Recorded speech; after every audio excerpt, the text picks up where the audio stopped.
अस्सलाम वालेकुम स्टूडेंट्स मेरा नाम वाजिद है और आज हम डिस्कस करेंगे हमारे पास हमारा जो लेक्चर है वो है सेट थ्योरी। जो एडवांस सेट थ्योरी हमने स्टार्ट की है, कल हमने डिस्कस किया था ऑर्डर्ड सेट्स को, ठीक है। और आज हम डिस्कस करेंगे उसी से आगे। कल हमने पार्शियल ऑर्डर्ड सेट को डिफाइन किया था, उसकी एग्जांपल्स को डिस्कस किया था। और आज का जो हमारा लेक्चर है उसमें हम डिस्कस करेंगे डुअल ऑर्डर क्या होता है, ठीक है, कॉजी ऑर्डर क्या होता है, फिर टोटली ऑर्डर्ड क्या होता है, ठीक है। इनको डिस्कस करेंगे, इनसे रिलेटेड कुछ एग्जांपल्स हैं उनको डिस्कस करेंगे। तो सबसे पहले देखते हैं, देखिए पार्शियली ऑर्डर्ड जो सेट थे, ठीक है, हमने उनमें कुछ जो उसकी प्रॉपर्टीज थी उनको बताया था कि कोई भी सेट पार्शियली ऑर्डर्ड कब होता है। तो उसके लिए 3 प्रॉपर्टीज थी जिनको हमने कहा था कि अगर कोई सेट अंडर अ रिलेशन उन 3 प्रॉपर्टीज को क्या करता है, सेटिस्फाई करता है, तो फिर वो क्या कहलाता है, पार्शियली ऑर्डर्ड कहलाता है। अब डुअल ऑर्डर क्या होता है, देखिए हमने कल एक ऑर्डर पढ़ा था, एक ऑर्डरिंग रिलेशन था, प्रीसीड्स का पढ़ा था, ठीक है, जिसको लेसर इक्वल कहते हैं। इसको रीड हमने कैसे करना है, प्रीसीड से। वो कहता है कि let precedes be a partial ordering on a set S, ठीक है, कि आपके पास कोई एस है, ठीक है, ये रिलेशन जो है ना उसके ऊपर क्या है, पार्शियली ऑर्डरिंग रिलेशन है, ठीक है। Be a partially ordering relation on a set S. If the relation this succeeds is also a partially ordering on S, then it is called dual order, ठीक है। कि वो क्या कहता है कि अगर आपके पास कोई S सेट है, उसके ऊपर आपने ये वाला रिलेशन डिफाइन किया हुआ है, ठीक है, कि ये वाला जो रिलेशन है ना वो किसी सेट S के ऊपर डिफाइंड है, और फिर उसी सेट के ऊपर ये वाला रिलेशन भी डिफाइंड हो जाता है, ठीक है, कि ये जो रिलेशन है सक्सीड का, ये भी रिलेशन डिफाइंड हो जाता है। तो फिर हम उसको क्या कहते हैं कि वो जो सेट है वो क्या है, डुअल ऑर्डर का है, ठीक है, कि उसका डुअल ऑर्डर है कि उसके ऊपर ये वाला भी सेटिस्फाई हो रहा है और ये वाला भी सेटिस्फाई हो रहा है। जिसपे डुअल, डू से मतलब 2 है, तो दो रिलेशन जिसके ऊपर पूरा उतर रहे हैं, तो उसको हम क्या कह देते हैं, डुअल ऑर्डर का कह देते हैं, ठीक है। ओके, कहता है कि is also a partially ordering on S, then it is called dual order। तो फिर हम उसको क्या कहते हैं, डुअल ऑर्डर कह लेते हैं, ठीक है, कि वो डुअल ऑर्डर सेटिस्फाई कर रहा है। ऑब्जर्व दैट, देखिए जब हम कहते हैं कि A precedes B, ठीक है, A precedes B if and only if B succeeds A। दूसरे लफ्जों में कहते हैं कि A is lesser equal to B, तो इसका मतलब क्या होगा कि B is greater or equal to A, ठीक है। वो कहता है कि ये उसी वक्त लेसर इक्वल हो सकता है जब ये क्या होगा, उससे ग्रेटर और इक्वल हो सकता है। तो इसका मतलब है ये दोनों आपस में क्या है, एक दूसरे के इनवर्स हैं। दैट इज ग्रेटर और equal is the inverse of lesser equal, ठीक है, क्योंकि लेसर इक्वल का इनवर्स क्या है, ग्रेटर और इक्वल। हमने कहा A is lesser equal to B, तो इसका इनवर्स क्या होगा, B इज ग्रेटर और इक्वल टू A, ठीक है। तो वो कहता है कि बेसिकली ये प्रोसीड्स और सक्सीड्स एक दूसरे के क्या है, इनवर्सली सॉरी इनवर्स, एक दूसरे के इनवर्स हैं, ठीक है, कि ये क्या है, एक दूसरे के इनवर्स हैं। कि लेसर इक्वल का जो ये हमारे प्रोसीड्स है, इसका जो इनवर्स है वो क्या है, सक्सीड्स है, ठीक है। और दूसरे लफ्जों में उसको इस तरह से लिखा है, उसने कहा ग्रेटर इक्वल जो है, ये जो सक्सीड है बेसिकली ये क्या है, इनवर्स है किसका, उसका प्रोसीड्स का, ठीक है। उसके बाद आता है कॉजी ऑर्डर, कि कॉजी ऑर्डर हमारे पास कौन सा है, ठीक है, कि हमने टोटली ऑर्डर्ड भी पढ़ा। कॉजी ऑर्डर सेट्स कौन से होंगे, सपोज वो कहता है कि सपोज दैट ये जो लेस का साइन है स्ट्रिक्टली सक्सीड्स, सॉरी जो स्ट्रिक्टली प्रोसीड्स का साइन है, ठीक है। कहता है कि suppose that strictly proceeds is a relation on a set S, ठीक है, कि किसी S के ऊपर रियल ये वाला रिलेशन डिफाइंड है, किस तरह से, सेटिस्फाइज द फॉलोइंग प्रॉपर्टीज, कि ये रिलेशन किसी सेट S के ऊपर इन 2 प्रॉपर्टीज को अगर सेटिस्फाई करता है, तो फिर वो जो सेट होगा वो क्या कहलाएगा, हमारे पास कॉजी ऑर्डर कहलाएगा। For all A belong to S, A is less than, A is not less than A, ठीक है। रिफ्लेक्सिव हमने क्या कहा था कि अगर हमारे पास ये जो रिलेशन, यहाँ पे रिलेशन ये वाला है, ठीक है, हमने कहा था कोई सेट रिफ्लेक्सिव प्रॉपर्टी को तब होल्ड करता है जब वो उस रिलेशन के ऊपर पूरा उतरता हो। अगर ये हमारा A जो है इस रिलेशन के ऊपर, मतलब A is not less than A है, तो इसका मतलब है कि ये रिफ्लेक्सिव प्रॉपर्टी को होल्ड नहीं कर रहा। रिफ्लेक्सिव प्रॉपर्टी को ये तब होल्ड करता जब यहाँ पे ये इस रिलेशन के ऊपर क्या करता, पूरा उतरता है, ठीक है। तो यहाँ पे ये इस रिलेशन के ऊपर अपने ऊपर पूरा नहीं उतर रहा है, तो ये अपने मतलब ये इसके इज नॉट लेस देन हो गया, ठीक है, कि A is not less than A। देखिए अगर हमारे पास 1 है तो हम 1 के बारे में ये नहीं कह सकते कि 1 इज लेस देन 1, ठीक है, 1 इज नॉट लेस देन 1, ठीक है। तो ये हमारे पास जो होता है ये इरिफ्लेक्सिव होता है, ठीक है, ये हमारे पास क्या होता है, इरिफ्लेक्सिव होता है। ओके, उसके बाद दूसरी प्रॉपर्टी को, वो कौन सी को, ट्रांजिटिव को। अगर हमारे पास ट्रांजिटिव के लिए क्या होता है कि अगर A B C S को बिलोंग कर रहे हैं तो A is less than B and B is less than C। अगर A लेस देन B है और B लेस देन C है तो then A is less than C होगा, तो ये होल्ड कर जाती है, ठीक है। तो इरिफ्लेक्सिव, यहाँ पे रिफ्लेक्सिव प्रॉपर्टी होल्ड नहीं करती है, इसमें इरिफ्लेक्सिव होल्ड करती है, ठीक है। कि इस रिलेशन के तहत अगर आपके पास इरिफ्लेक्सिव की प्रॉपर्टी और ट्रांजिटिव की प्रॉपर्टी होल्ड कर रही है तो वो हमारा जो सेट एस होगा वो क्या होगा, क्वाजी ऑर्डर्ड होगा, ठीक है। ओके, उसके बाद आते हैं तो इसको जो रिलेशन होता है than less is called quasi order on S, ठीक है। कि ये क्या कहलाता है, उसके ऊपर क्वाजी ऑर्डर कहलाता है। ओके, अब है हमारे पास कंपेरेबिलिटी। कि कंपेरेबिलिटी में क्या होगा कि हमारे पास जो दो एलिमेंट्स हैं उनको कंपेयर जब करते हैं, ठीक है, वो है हमारे पास two elements A and B are in a set S under a relation R said to be comparable if A is related to B और B is related to A. कि अगर आपके पास एस कोई भी सेट है, आपने कोई से दो उसके एलिमेंट्स लिए हैं, अगर वो दोनों एलिमेंट्स किसी तरह से भी एक दूसरे से रिलेट हो जाती हैं, ए रिलेट हो जाता है बी से या बी रिलेट हो जाता है ए से, तो फिर इसका मतलब है कि वो क्या होंगे, कंपेरेबल होंगे, ठीक है। कि अगर वो दोनों एक दूसरे के साथ रिलेट हो जाती हैं तो वो कंपेरेबल है। जैसे कि हम कह देते हैं कि हमारे पास सेट है 1 2 3 सो ऑन, ठीक है। अब हम यहां पे ये कह सकते हैं कि 1 इज लेसर इक्वल टू 2, ठीक है। कोई से भी दो एलिमेंट लेंगे तो 2 इज लेसर इक्वल टू 3, कोई से भी ले लेते हैं 5 ले लेते हैं, 5 इज लेसर इक्वल टू 6 या 7 जो भी लिख लो। तो आप कोई से भी दो एलिमेंट लोगे तो वो आपस में क्या होंगे, वो आपस में हमारे पास क्या कर रहे होंगे कि इस ये जो हमारे पास रिलेशन है, ठीक है, इस रिलेशन के अकॉर्डिंग वो क्या होंगे, कंपेरेबल होंगे। तो इसलिए उसने एग्जांपल में कहा है कि जो हमारे पास सेट ऑफ नेचुरल नंबर्स है the elements of n are comparable under the usual order relation less or equal, ठीक है। इस रिलेशन के अंडर ये क्या है, हमारे पास कंपेरेबल है। अब किस रिलेशन के अंडर ये हमारे पास कंपेरेबल नहीं है, अगर हम डिविजिबिलिटी का यहाँ पे रिलेशन ले लेते हैं, ठीक है। जो प्रीवियस लेक्चर था उसमें हमने डिविजिबिलिटी को यूज किया था कि अगर हम यहाँ पे डिविजिबिलिटी के रिलेशन को यूज कर लेते हैं तो फिर यहाँ पे 2 डिवाइड्स 3, 2 3 को डिवाइड करता है, नहीं करता है, तो 2 डज नॉट डिवाइड्स 3। तो फिर यहाँ पे ना तो 2 डिवाइड्स 3 करता है, ठीक है, ना 1 डिवाइड्स 3 करता है, सॉरी ना हमारे पास 2 डिवाइड्स 5 करता है। तो इसके जो एलिमेंट्स होंगे वो कंपेरेबल नहीं होंगे, ठीक है। वो कंपेरेबल तभी होंगे किसी रिलेशन के तहत अगर वो एक दूसरे के साथ क्या कर रहे हो, रिलेट कर रहे होंगे, ठीक है। जैसे कि ये जो सेट है हमारे पास अंडर दिस रिलेशन ये क्या है, कंपेरेबल है, क्योंकि हर दो एलिमेंट्स को आप क्या कर सकते हो, एक दूसरे के साथ वो इस ऑर्डर के तहत रिलेट कर जाते हैं। लेकिन डिविजिबिलिटी के, अगर डिविजिबिलिटी का ऑर्डर रिलेशन यहाँ पे डिफाइन कर दिया जाए तो डिविजिबिलिटी के रिलेशन के अकॉर्डिंग ये कंपेरेबल नहीं है, क्योंकि 2 3 को डिवाइड नहीं करता है, उसके बाद 3 4 को डिवाइड नहीं करता है, ठीक है। तो यहाँ पे ये क्या हो जाती है, इनकंपेरेबल हो जाती हैं, ठीक है। ओके, उसके बाद आता है ये डेफिनेशन को क्यों डिस्कस किया है, बेसिकली यहाँ पे अब हम डिस्कस करेंगे टोटली ऑर्डर्ड। देखिए पहले जो हमने था जो पार्शियली ऑर्डर्ड को डिस्कस किया था, अब हम डिस्कस करते हैं टोटली ऑर्डर्ड जो होते हैं, या उसको लीनियरली ऑर्डर्ड सेट्स भी कहा जाता है। अब वो कौन से सेट होंगे, ठीक है। कि अगर कोई सेट जो है, ठीक है, अगर आपने कहा कि S, R जो है ये हमारे पास कोई पार्शियली ऑर्डर्ड सेट है। अब R क्या है, वो रिलेशन है जिसके ऊपर ये पार्शियली ऑर्डर्ड है। ओके, अगर ये हमारे पास क्या है, कोई पार्शियली ऑर्डर्ड सेट है और ये सेट अगर ये वाली प्रॉपर्टी को भी, इसके एलिमेंट्स अगर कंपेरेबल हैं, ठीक है, कि अगर इस सेट के elements under this relation are comparable, तो फिर ये हमारे पास क्या बन जाएगा, टोटली ऑर्डर्ड बन जाएगा। या दूसरे लफ्जों में हम सिंपली कह सकते हैं, देखिए पहले इस डेफिनेशन को देखते हैं, let S, R be partially ordered set, ठीक है। कि ये क्या है, हमारे पास पार्शियली ऑर्डर्ड सेट है। If any 2 elements of S are comparable, अगर इसकी कोई से दो एलिमेंट्स क्या है, आपस में कंपेरेबल हैं, सॉरी एनी 2, आप यहां से कोई से भी दो एलिमेंट्स लें और वो आपस में कंपेरेबल हो जाएं, that is A related to B और B रिलेटेड टू A, या A B से रिलेट हो जाए या B A से रिलेट हो जाए, मतलब कोई भी प्रॉपर्टी कोई भी रिलेशन बन जाए, then SR is a totally linearly ordered set, ठीक है। अभी हम इसकी एग्जांपल भी करते हैं।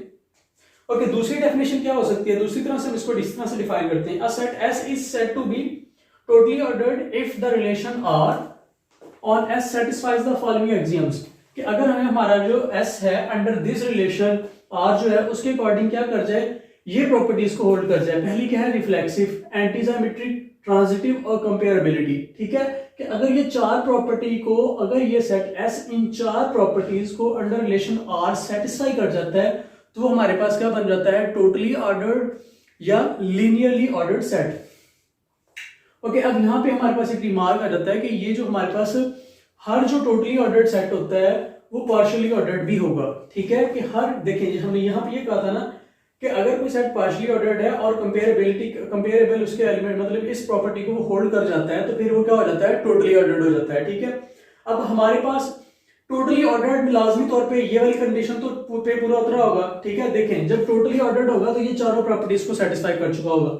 अगर इस प्रॉपर्टी को छोड़ के इनको देखा जाए तो ये तो सेटिस्फाई हो रही है, तो इसलिए हर जो टोटली ऑर्डर्ड सेट होगा वो पार्शियली ऑर्डर्ड होगा, लेकिन हर पार्शियली ऑर्डर्ड सेट जो होगा वो टोटली ऑर्डर्ड नहीं होगा। ठीक है, एग्जांपल है उसी से रिलेटेड देखें, द सेट ऑफ पॉजिटिव जो इंटीजर्स है is not totally ordered set under the relation of divisibility, कि डिविजिबिलिटी के रिलेशन जो है उसके अंडर ये क्या है, हमारे पास टोटली ऑर्डर्ड नहीं है, लेकिन ये पार्शियली ऑर्डर्ड है। ठीक है, देखते हैं किस तरह से। देखें हमने ये प्रूफ करना है कि ये टोटली ऑर्डर्ड है या नहीं है, तो उसके लिए हम ये चार प्रॉपर्टीज को सेटिस्फाई करवाएंगे। ठीक है, पहली जो प्रॉपर्टी है वो है रिफ्लेक्सिव की।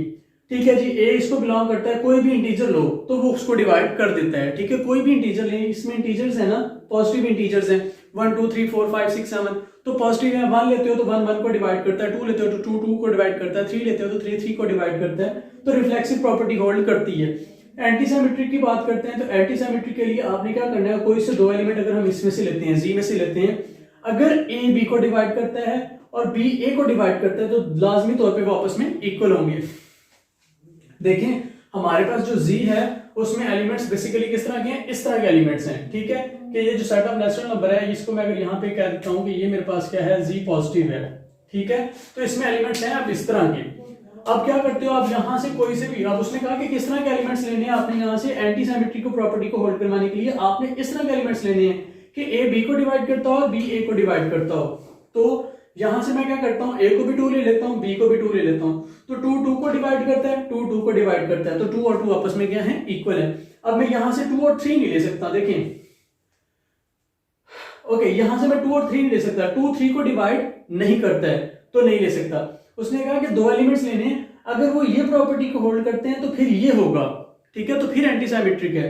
अगर यही होल्ड नहीं कर रहे हैं तो फिर आपको चेक करने की जरूरत नहीं है, वो ऑटोमेटिकली एंटी सिमेट्रिक है। अब यहां से देखें, अगर मैं 2 और 4 ले लेता हूं, ठीक है, तो यहां से 2 तो 4 को डिवाइड करता है, 2 डिवाइड्स 4 में लिख लूंगा, लेकिन 4 डिवाइड्स डज नॉट डिवाइड 2। ठीक है, ये नहीं बनता है, तो इसलिए अब मैं क्या करता हूं, इसलिए आपने तब इसको चेक करना है जब आपके पास ये दोनों कंडीशन सेटिस्फाई हो रही हो, तब आपने ये चीज चेक करनी है। अगर आपके पास यही कंडीशन ही नहीं बन रही है तो वो ऑटोमेटिकली एंटी सिमेट्रिक प्रॉपर्टी को होल्ड कर रहा है। ठीक है, हाँ, अगर आपके पास ये चीज बन जाती है, ये वाली जो चीज है, इतनी चीज बन जाती है और ये नहीं बनती, तो फिर हमारे पास वो एंटी सिमेट्रिक नहीं होगा। जैसे हमने डिस्कस किया था कल, जैसे हमने एग्जांपल ली थी कि अगर हम ए को 2 ले लेते हैं और बी को -2 ले लेते हैं, ठीक है, तो कल हमने देखा था, कल हमने कहा था जो ए था, मतलब अब 2 डिवाइड्स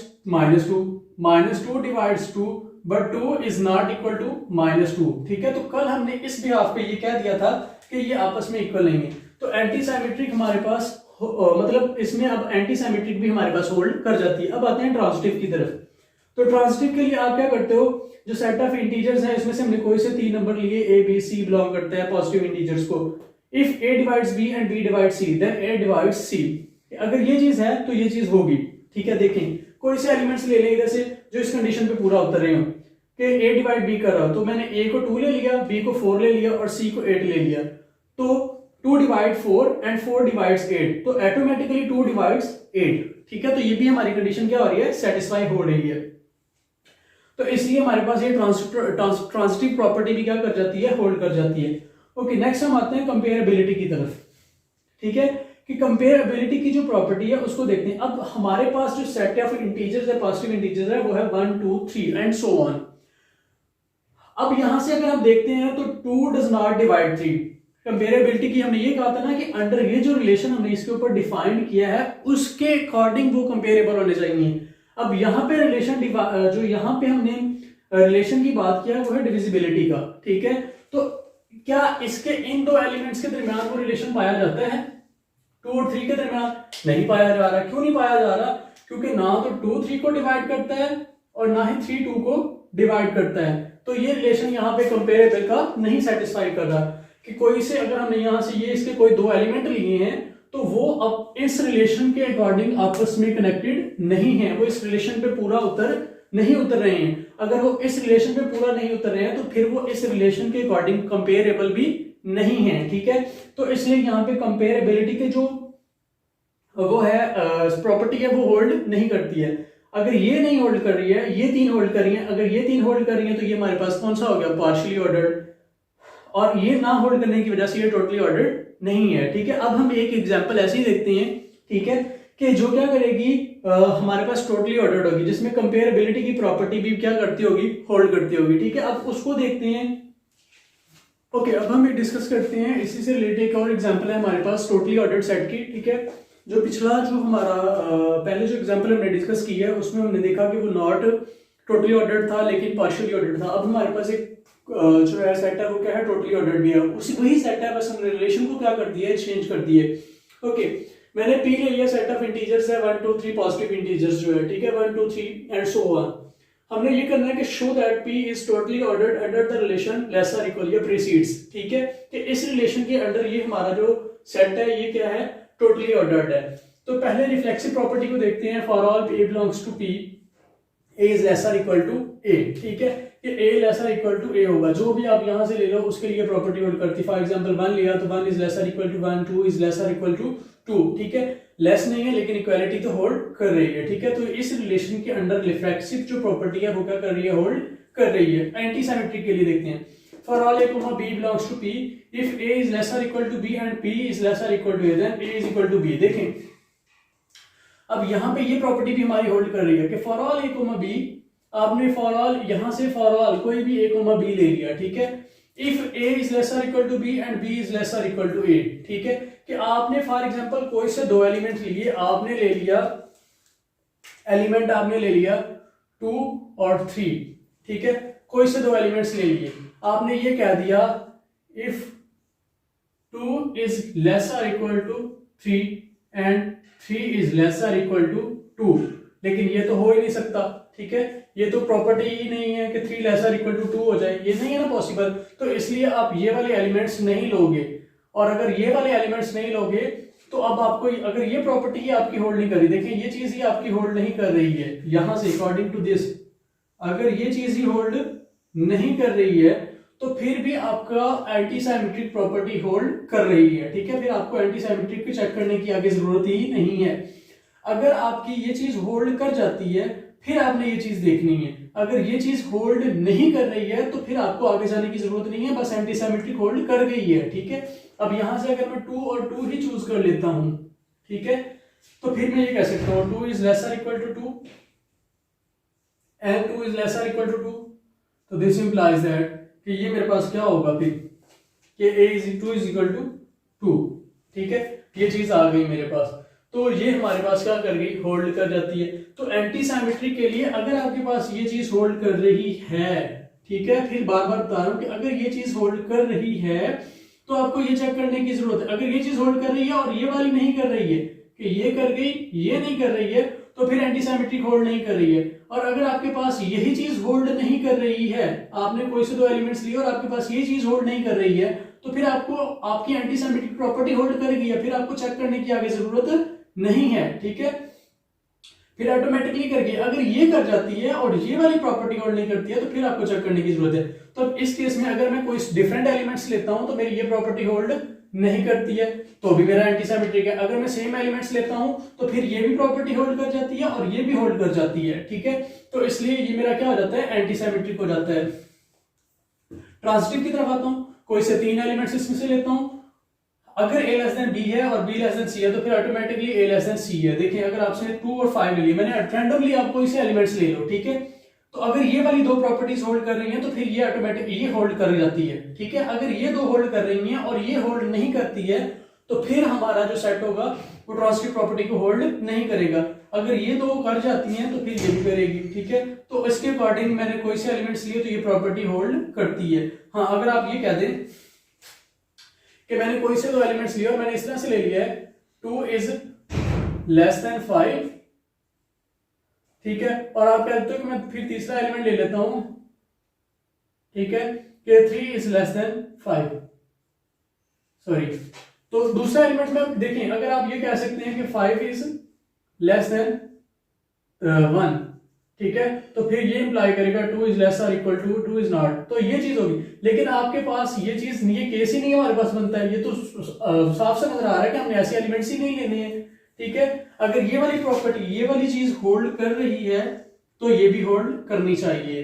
हाँ, अगर ये वाली होल्ड कर रही है और ये होल्ड नहीं करती है, कि ये होल्ड कर जाती है, ये नहीं करती है, तो फिर आपकी ट्रांजिटिव प्रॉपर्टी होल्ड नहीं करती है, ठीक है। तो ये सिंपल सी है, इसमें ज्यादा कॉम्प्लिकेटेड नहीं है, तो ये भी होल्ड कर जाती है। उसके बाद आते हैं कंपेरेबिलिटी पे, ठीक है, कि आपने कोई से दो एलिमेंट्स इसके लेने हैं और ये देखना है कि क्या वो इस रिलेशन को, क्या उनके दरमियान ये रिलेशन पाया जाता है या नहीं पाया जाता है। तो आप कोई से भी दो एलिमेंट्स ले लो, A, B, आप कोई से भी ले लो, 50 और 51 ले लो, तो उनके दरमियान भी ये रिलेशन होगा कि 50 इज लेस और इक्वल टू 51, ठीक है। कोई से भी दो एलिमेंट्स इसमें से लेते हैं, उनके ऊपर ये रिलेशन हमारे पास क्या हो जाता है, डिफाइन हो जाता है, ठीक है, ये रिलेशन हमारे पास डिफाइन हो जाता है। तो हम फिर क्या कहते हैं कि कंपेरेबिलिटी हमने ये करना है कि कोई से भी दो एलिमेंट्स लेते हैं और वो कंपेरेबल रिलेट हो जाते हैं एक दूसरे से उस रिलेशन के अंदर, तो फिर वो क्या होती है कि प्रॉपर्टी होल्ड कर जाती है। तो इस प्रॉपर्टी के अकॉर्डिंग ये हमारे पास क्या हो जाता है, ये जो सेट होता है ये हमारी चारों प्रॉपर्टीज को सेटिस्फाई कर रहा है। अगर चारों प्रॉपर्टीज को सेटिस्फाई कर रहा है तो ये फिर हमारे पास क्या है, टोटली ऑर्डर्ड सेट है, ठीक है। तो ये आज की जो हमारा लेक्चर था उसमें हमने यही टॉपिक्स को डिस्कस करना था। इंशाल्लाह जो हमारा नेक्स्ट लेक्चर होगा उसमें हम नेक्स्ट क्वेश्चंस को डिस्कस करेंगे और कुछ नई चीज़ों को डिस्कस करेंगे। तो मिलेंगे अपने नए लेक्चर में, तब तक के लिए अल्लाह हाफिज।